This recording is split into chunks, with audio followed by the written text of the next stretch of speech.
Yang kedua, Dik, ada namanya mind time travel. Mind time travel. Maksudnya gini, mind time travel itu kita coba ngelihat masa lalu kita seperti apa.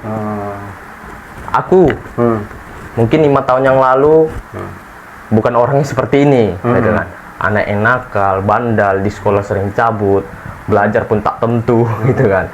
Cuman setelah aku melihat diriku sekarang, kubandingkan dengan diriku yang lalu, seberapa jauh perkembanganku itu.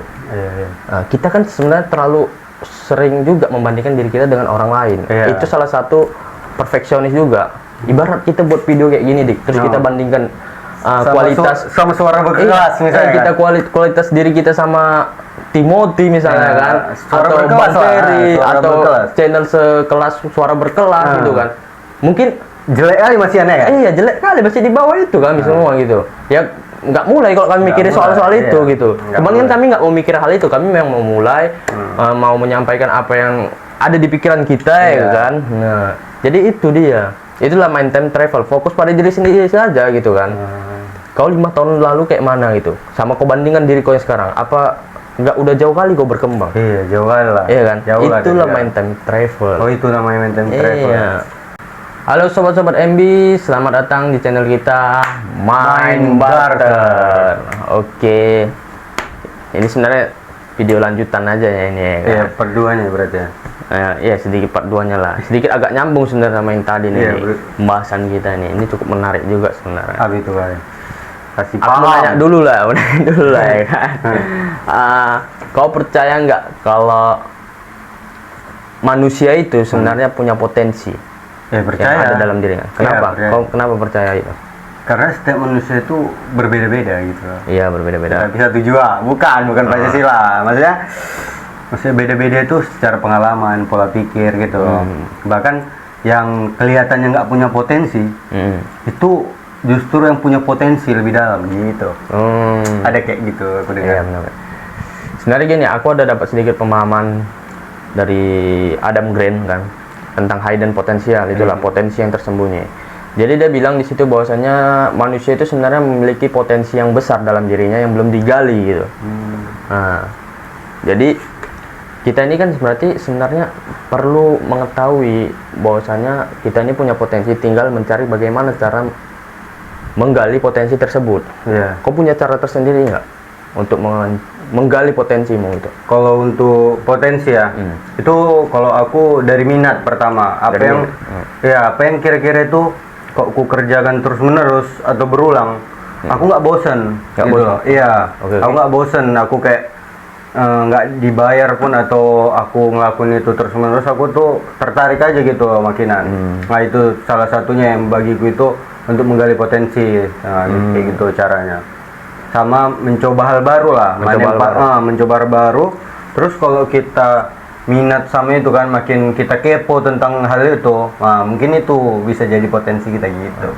Biasanya ketika kita mencoba hal baru kan pasti kita akan berhadapan dengan yang namanya zona yang tidak nyaman. Bagaimana kau mengatasi itu? Kalau zona yang nggak nyaman ya? Iya. Berarti kalau memang itu membosankan lah berarti kan, ya udah berarti itu bukan potensiku, mungkin aku nyari yang lain gitu jadinya. Kayak gitu kalau aku ya pribadi. Tapi ini menurut aku sebenarnya kan dari insight yang aku dapat dari Adam Grant ini, sebenarnya justrunya kita penting untuk mencari zona yang tidak nyaman untuk menggali potensi kita itu. Karena secara alami manusia ini sering mencari zona yang nyaman, lingkungan kerja yang baik, pertemanan yang mendukung gitu kan. Jadi untuk kita mencari potensi itu, kita justru harus melewati zona yang tidak nyaman untuk melatih cara kita berpikir, mental kita dalam dalam melangkah untuk mencari potensi tersebut gitu. Jadi penting sekali untuk kita terjun ke zona tidak nyaman tersebut gitu. Dan ada sebenarnya dua exposure yang disarankan oleh Adam Grant ini. Yang pertama itu flooding dan systematic desensitization. Apa itu? Flooding itu terjun langsung ke zona yang tidak nyaman itu. Misalnya kau tidak nyaman apa nih sekarang gitu? Kalau saat ini ya, yang nggak nyaman itu kira-kira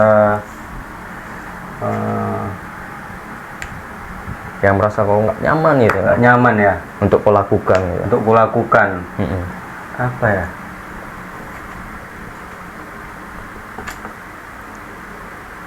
Ada pula hampir.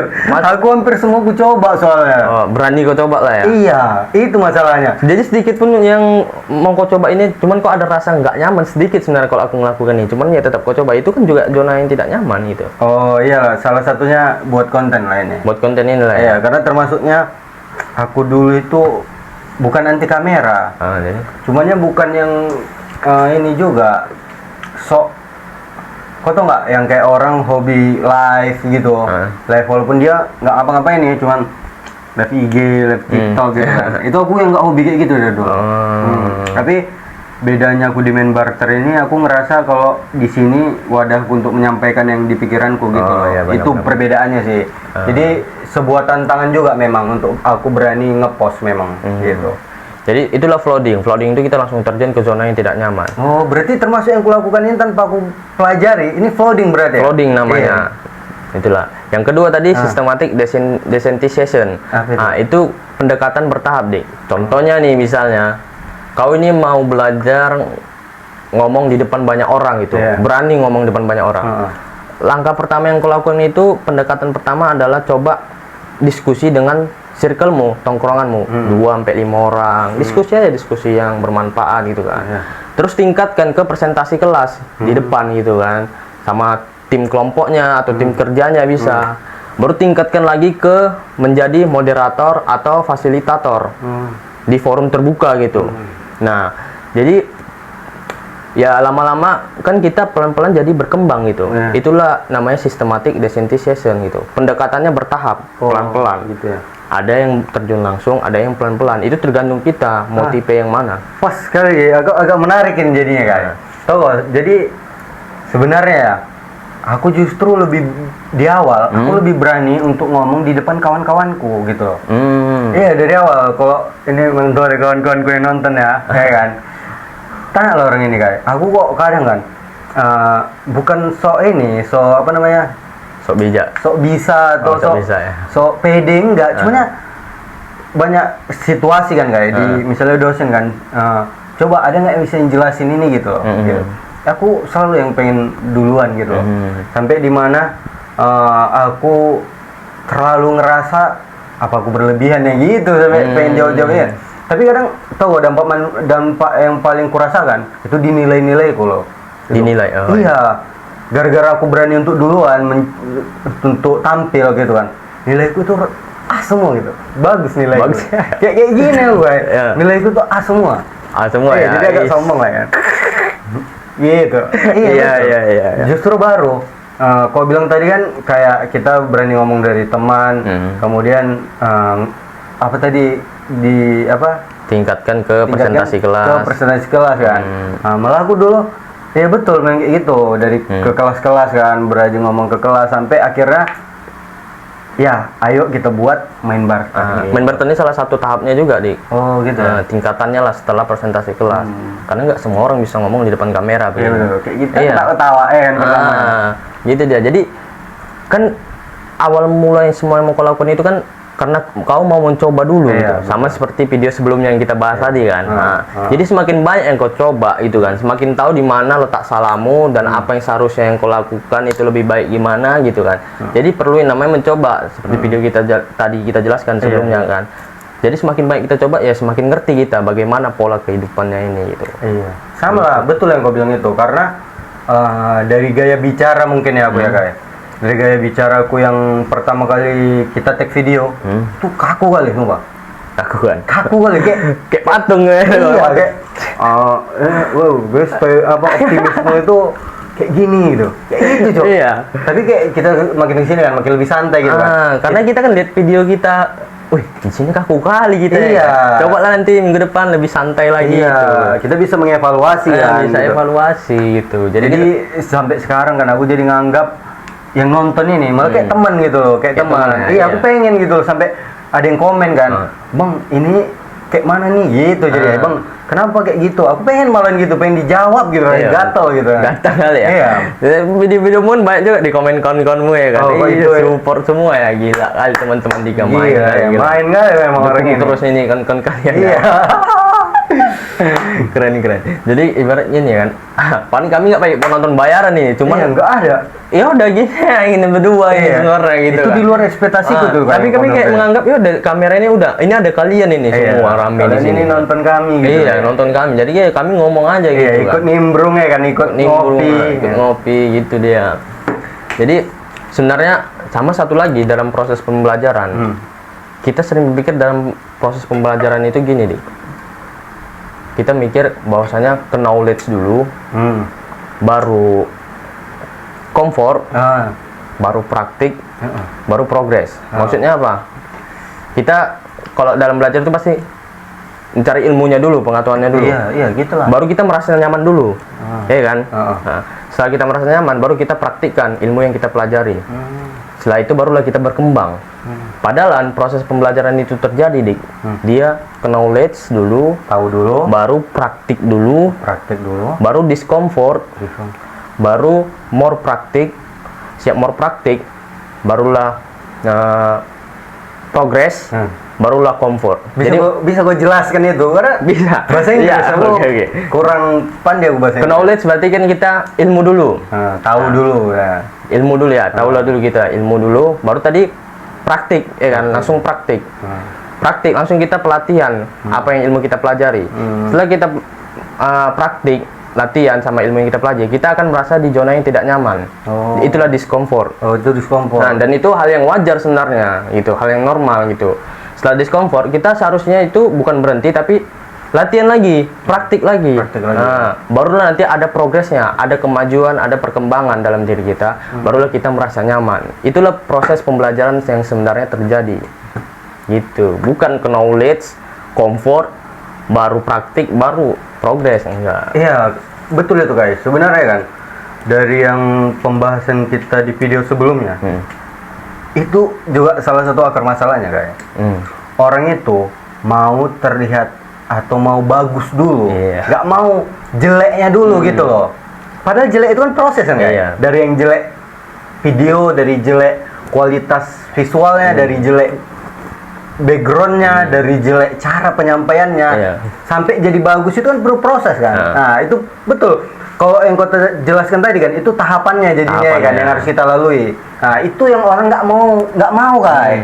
Orang nggak mau jelek dulu, orang nggak mau belajar dulu, orang maunya bagus langsung gitu loh. Sampai jadi nggak mulai gitu. Iya. Nyambung kali memang. Nyambung, iya memang. Berarti kan orang-orang lebih sering atau kita bilang terlalu perfeksionis. Iya, itu betul. Itu orang-orang perfeksionis itu kayak terlalu gitu. perfeksionis gitu kan. Sebenarnya Dik, kita ini kalau misalnya terlalu perfeksionis ini terlalu berbahaya, Dik. Iya, betul. Kita kayak mana ya?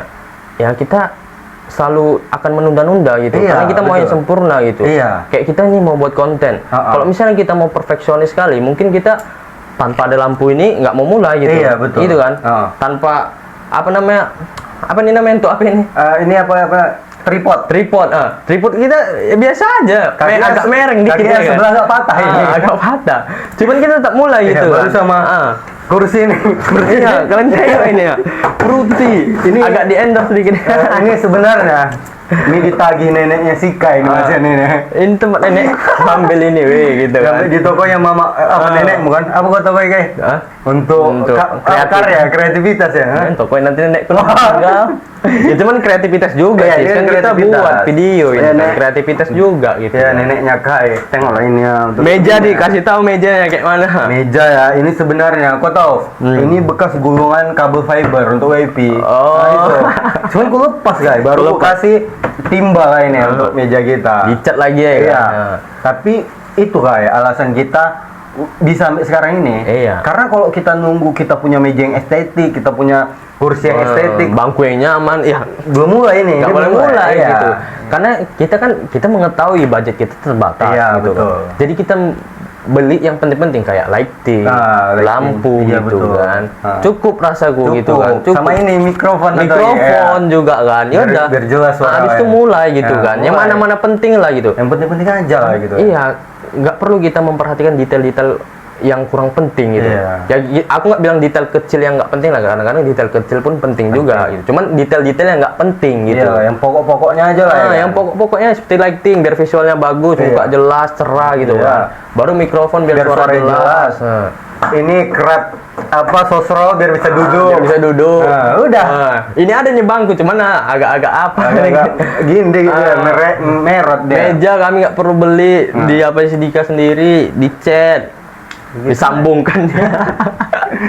Sumpah kalau nunggu mulai nggak mulai tapi iya, nggak usah perfeksionis sekali. Nggak usah. Yang penting kan ini sebenarnya kan, yang penting kan kita menyampaikan itu ya sebenarnya intinya kan. Iya, ini kita menyampaikan karena kita kita fokus ke tujuannya aja. Iya. Apa yang mau kita buat gitu. Itulah, itu sebenarnya salah satu saran dari Adam Grant juga tentang orang yang terlalu perfeksionis. Seharusnya kita tuh fokus sama tujuan apa yang mau kita lakukan gitu. Dan jangan memperhatikan detail-detail yang kurang penting itu. Perhatikan aja yang penting-pentingnya gitu. Kayak inilah kita lakukan kan. Yang kedua, Dik, ada namanya mind time travel. Mind time travel. Maksudnya gini, mind time travel itu kita coba ngelihat masa lalu kita seperti apa. Aku mungkin 5 tahun yang lalu bukan orangnya seperti ini, gitu kan. Anak yang nakal, bandal, di sekolah sering cabut, belajar pun tak tentu, gitu kan. Cuman setelah aku melihat diriku sekarang, kubandingkan dengan diriku yang lalu, seberapa jauh perkembanganku itu. Nah, kita kan sebenarnya terlalu sering juga membandingkan diri kita dengan orang lain. Itu salah satu perfeksionis juga. Ibarat kita buat video kayak gini, Dik, terus kita bandingkan kualitas sama suara berkelas misalnya kita kualitas diri kita sama Timothy misalnya kan, atau Bang Ferry, atau channel sekelas suara berkelas gitu kan. Mungkin jelek kali masih aneh kan? Iya, jelek kali masih di bawah itu kami semua gitu. Ya nggak mulai kalau kami mikirin soal-soal itu gitu. Cuman kan kami nggak mau mikir hal itu, kami memang mau mulai mau menyampaikan apa yang ada di pikiran kita ya kan. Nah, jadi itu dia. Itulah mind time travel, fokus pada diri sendiri saja gitu kan. Kau 5 tahun lalu kayak mana gitu, sama kau bandingkan diri kau yang sekarang, apa nggak udah jauh kali kau berkembang? Iya, jauh kali lah. Iya kan? Jauh Itulah mind time travel. Oh, itu namanya mind time travel. Iya. Itulah. Sebenarnya kok kita paham ini lebih lega aja sebenarnya gitu kan. Iya. Kita lebih berani gitu kan. Lebih berani, lebih apa ya? Lebih berani mulai kan jadi ya kan jadi berani mulai. Iya, karena kita nggak selalu berhadapan dengan perfeksionis gitu. Fokus ke hal-hal yang penting. Masih ada nih kopinya? Masih minum iya, agak minum dulu ya. Boleh Itulah, kayak mana jadi menurutmu? Ada nggak sedikit penyampaian tentang apa yang kita buat ya, walaupun baru lah gitu kan, pengalaman kita memang pun belum banyak ya, belum banyak itu, masih perlu belajar juga gitu. Kami pun tapi memang guys, ini salah satu hal yang sempat jadi apa ya, problem juga diantara kita pasti ya kan. Dari yang tadi lah kayak masalah peralatan kan. Aku sempat ada apa loh, kami sempat ada konflik masalah ini kursi juga ya kan, masalah kursi, masalah tempat gitu loh, sampai ya sama-sama deal gitu, ya udah kita pakai ini dulu, kita pakai ruangan ini sampai dimana kita nanti bisa menghasilkan. Di situ kita baru mengupgrade apa yang bisa kita upgrade gitu kan. Benar. Tapi kalau kita tetap mikirin yang tadi kan, kayak masalah tempatnya masih kurang oke, kursinya kurang oke, lokasinya kurang oke, sampai sekarang kita memang nggak mulai ini, nggak nyangka lah bisa mulai sejauh ini gitu. Walaupun belum jauh-jauh kali. Belum jauh-jauh kali sebenarnya, cuman ya kami cukup bangga aja terhadap diri sendiri gitu kan. Dengan memulai aja kita udah cukup bangga juga itu sebenarnya ya, walaupun memang belum besar kali. Cuman yakin kami pasti akan besar, tau kalian. Astagfirullahaladzim. Itu terlalu apa ya? Itu ria itu jadi. Iya, astagfirullah. Maaf teman-teman. Semua milik Allah. Cuman kami pasti akan besar. Amin. Semua milik Allah. Semua milik Allah. Itulah. Nih. Jadi kok menurutmu lah, apa yang mau kau sampaikan gitu loh sama orang-orang yang masih mau perfect dulu baru mencoba atau baru memulai? Sebenarnya mau perfect dulu baru mencoba gitu. Iya, apa yang mau kau sampaikan sama orang-orang kayak gitu gitu? Ya kan nggak bakal mulai kok nunggu sempurna gitu. Ya coba aja dulu gitu, coba sambil pelan-pelan dikembangkan apa yang mau kalian mulai gitu. Apalagi ini pembahas kita tentang potensi yang tersembunyi. Nah, tentang potensi yang tersembunyi, ya kalian juga harus mencoba gitu teman-teman. Ada beberapa konsep yang sudah aku jelaskan tadi kan, tentang flooding, ada systematic desensitization gitu kan, pendekatan bertahap. Karena setiap manusia itu menurut aku pasti punya potensi yang tersembunyi, bahkan potensi yang besar sekalipun. Cuman kita nggak tahu di mana potensi kita gitu. Kayak aku misalnya, aku kan dulu hobi main bola, futsal, dan aku merasa potensiku di situ gitu. Nah, tapi setelah aku sekarang gini, mikirnya sekarang, aku nggak bisa lagi jadi pemain bola. Nah, dan aku nggak punya potensi lain selain di bidang olahraga gitu.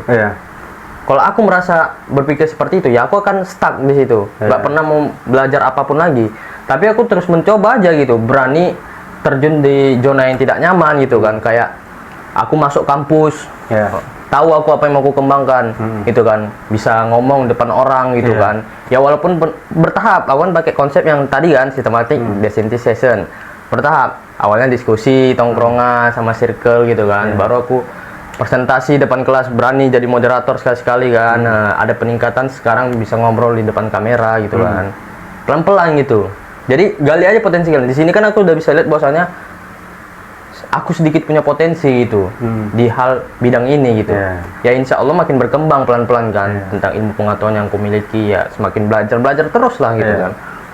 Betul. Jadi itu ada zona tidak nyamannya juga, Dik. Ada aku berada di zona tidak nyaman, kayak merasa, wih, belajar ini malesan gitu kan. Cuman lama-lama belajar, praktik terus, ada cintanya muncul gitu. Oh, gitu pula ya. Di ilmu pengetahuan. Iya, ada cintanya. Aku aja dulu, tahu kok, aku belajar kotomin biliar. Aku bisa dibilang hampir di atas rata-rata kawan-kawanku sekarang. Pada saat itu, gitu. Karena karena dulu sebenarnya aku yang paling nggak pandai gitu loh, Pak. Tapi ada rasa tertarikku itu sampai tau ya. Aku karena pengen tertarik kan main biliar itu, sampai aku kerja di tempat biliar kan. Sebenarnya itu alasan aku biar aku bisa main itu gratis gitu loh. Sampai dimana aku bisa, udah banyak lah, udah bisa sampai, gak usah dicontoh lah, sampai judi-judi gitu kan. Udah pernah jadinya sampai apa lagi ya, sampai udah bisa lah dianggap di atas rata-rata lah gitu teman-temanku. Jadi aku berani mencoba lah, tapi di situ tuh kayak ada kendala juga lah. Apa tuh?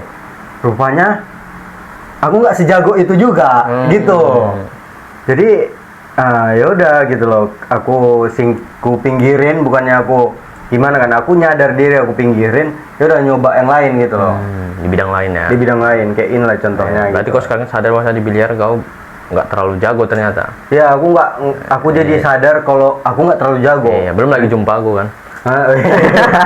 Enggak. Iya, aku nggak terlalu jago, kan. Tapi jago gitu. Iya. Jadi itulah ya, mungkin ya kesimpulannya udah aku jelaskan lah tadi kan, tentang potensi yang tersembunyi. Ya kalian coba aja. Tapi ada guys yang mau kutanya guys. Apa tuh? Menurutmu ya, potensi yang tersembunyi nih sebenarnya itu bakat atau memang karena disiplin gitu? Oh, ngerti. Sebenarnya gini, potensi itu kan bisa dilatih gitu. Kan? Kalau bakat itu berarti alami atau anugerah dari Tuhan. Kalau istilah katanya ada namanya wisdom. Wisdom itu kau dikasih keberkahan atau bakat dari Tuhan. Misalnya kau menjadi pemain bola gitu. Contohnya Messi kita bilang. Banyak orang bilang kan bakatnya memang. Dia bakat memang. Dia nggak perlu, ya dia memang kerja keras juga. Cuman ya memang udah bakatnya di bidang sepak bola. Tapi Ronaldo, kayak mana Ronaldo? Ronaldo itu justru potensi menurut aku. Itu kerja keras memang. Iya, kerja keras. Jadi gini, orang yang diberikan bakat oleh Tuhan atau apa tadi, keanugerahan lah, wisdom yang aku bilang tadi, itu nggak bakal bisa dikalahkan gitu. Nggak bakal bisa dikalahkan. Jadi kok nggak bisa jadi seperti dia? Ibarat kayak berarti kau nganggap Messi lebih jago daripada Ronaldo? Kuakuin. Aku Ronaldo. Walaupun aku fans Ronaldo. Enggak, aku walaupun fans Ronaldo juga, fans Ronaldo, cuman kuakui. Kok Messi? Messi itu tetap di atas Ronaldo. Cuman ya kalau misalnya orang itu sama-sama namanya God kan. Cuman kok gua akui Messi lebih jago. Iya. Bukan lebih jago ya, Dik. kayak mana cara bilangnya, nggak bisa juga kita, itu terlalu spesifik kali kalau kita bilang lebih jago. Pokoknya ya aku bilangnya Messi itu sedikit lebih unggul lah daripada Ronaldo gitu.